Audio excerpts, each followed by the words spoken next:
How to free up space in Gmail. Hello everyone, welcome to this channel. I'm here to help you out today. So without any delay, let's get started.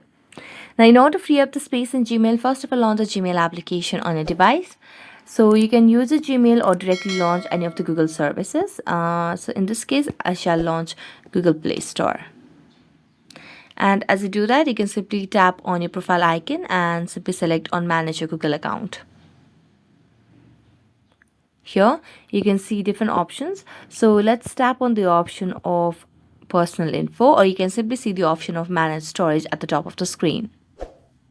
So as you tap on manage storage, it will lead us to the storage section.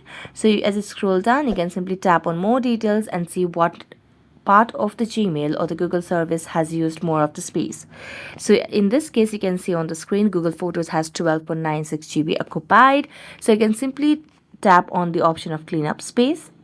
And as you tap on clean up space, it will land us to a new page where you can simply see how we can clean it. So you can delete a lot of large photos and videos, you can delete large type files, you can delete emails with large attachments, and so on. So you can select whichever way you would want, and you'll be able to free up space in Gmail. So that's it. Thank you so much for watching this video. See you next time.